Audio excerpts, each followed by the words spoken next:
Well, let's get more on this developing story from our global affairs analyst, Marco Vicenzino. So, Marco, predictions are coming in, of course, then, of Recep Tayyip Erdogan's party, the ruling party, losing their majority in Parliament. What's your reaction to that news? What do you think about it? Most polls were pointing into that direction, and it seems to be materializing, more or less.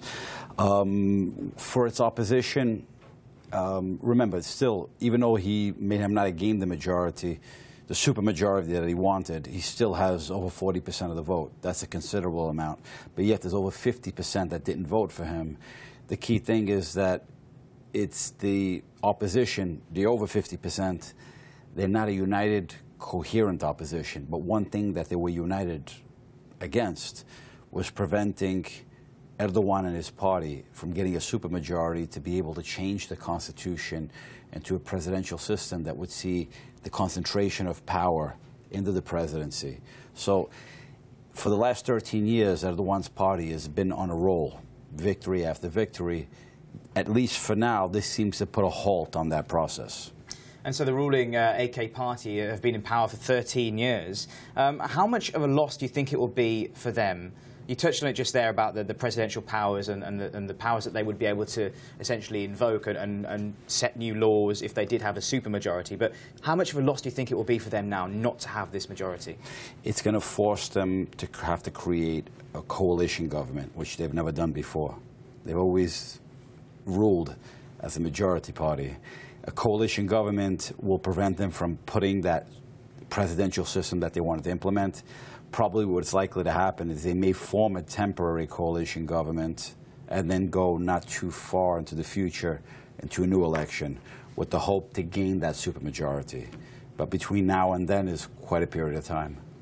So opposition parties feared that Erdogan would rewrite the constitution and claw more powers for the party, for the AK party, should he have got a supermajority. It's polarised a lot of the country, hasn't it? Do you think that Turks want to change in the country? When you say Turks want to change in the country, you have to look at the electorate.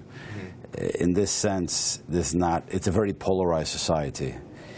You have that 40, 41, 42 possibly percent, maybe a bit more, that are supporting Erdogan in a very strong way.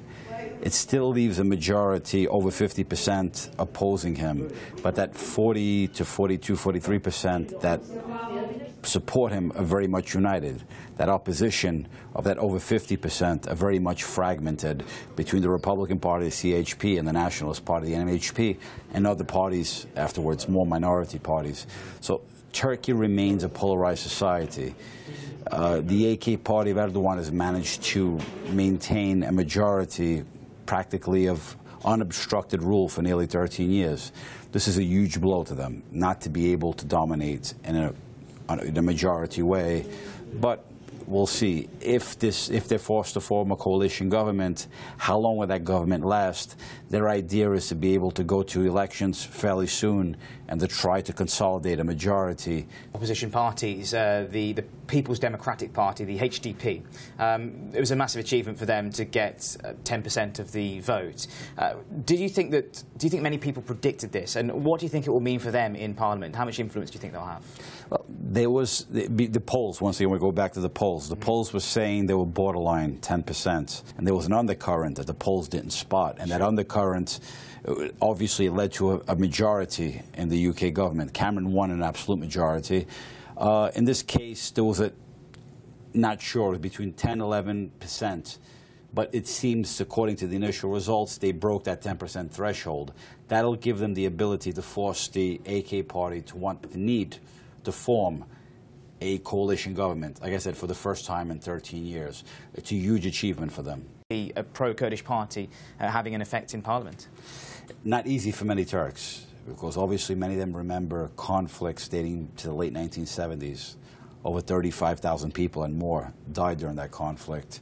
And the head of that movement, Öcalan, is currently in prison in Turkey. And there's many Turks who lost family, who lost friends, who lost loved ones in that conflict. And it's polarized Turkish society. So for many Turks to see a Kurdish party break that 10% threshold is not a very easy thing. It's overcoming many psychological changing as a society. And for a Turkish party to have achieved the 10% is one important element in that process of transformation and coming to terms with the new realities of a new Turkey. A very diverse society. It's not a monolithic society. And today's results seem to have somewhat to have confirmed that. So should the results take away the majority for the AK party, losing Erdogan his right to rule essentially on his own terms, what do you think that will do to his image as wanting to be the dominant political figure in Turkish history? Well, he is regardless of today's results, he's the most dominant figure in Turkish politics since Kemal Atatürk, the founder of modern Turkish Republic. So regardless of for 13 years, he's dominated in a way that no one of his predecessors have done it before. So the process so far temporarily seems to have been halted. If he's able to go through another election, if the AK party declares another election because there's a minority, it doesn't have the supermajority that it needs, and it's having difficulty in forming a government, he will try his best possible to realign everything in a way to win the next election with a supermajority. So in other words, Erdogan is not down. He's far from down. This is a huge, huge setback from him. But it's not that it prevents him from moving forward. It may be another election, if there's another election. In Turkey, I mean, a lot of people came out to vote in this election. More people have been engaged in this election political process in Turkey than they have for years. So it shows a lot about how party politics is very apt and very sort of the movement now within the country, isn't it? Yeah, I mean, it's a society, a young society. It's a society that's advanced majority. Put it this way, from when Erdogan gained power in 2003, the average per capita income in the country was roughly around the $2,000 range. Today, it's in $10,000 range. Okay. The advances in Turkish society have been enormous. So the fact that they've been achieving victory after victory is not surprising. The economy has slowed down in the last couple of years. So that may be, one may attribute it that the fact that he didn't get the supermajority to the economic situation. But still, as a person, as a personality, for many Turks throughout the country, he's an enormous figure. He's a mythical figure. You can't count him out just because of today's results. What do you think the current state of Turkey's relationship is with the EU? Not well. If you look at the ability to offer membership to other countries, with Turkey specifically, the fact that it's a population of over 80 million, it's a Muslim majority country, that's played a role in Europe's consideration in terms of taking Turkey as a member.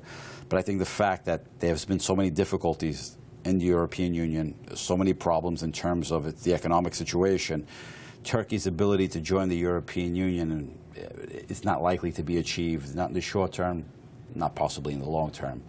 But its ability to engage with Europe, its ability to be a partner of Europe remains extremely important. There's various factors at play, economically, politically. You also have the security issue. Remember, there's a war in Syria. Turkey is hosting over 2 million refugees. Other Syrian refugees are going to North Africa and going through Italy and going into Greece. Erdogan is a dominant personality, despite today's results. He's a personality they're going to have to deal with for the foreseeable future. So the Europeans, for the most part, I think, realize that more or less there's continuity in their policy with Turkey. Marco Vicenzino, thank you very much indeed for that. Great to talk to you as always. Thank you.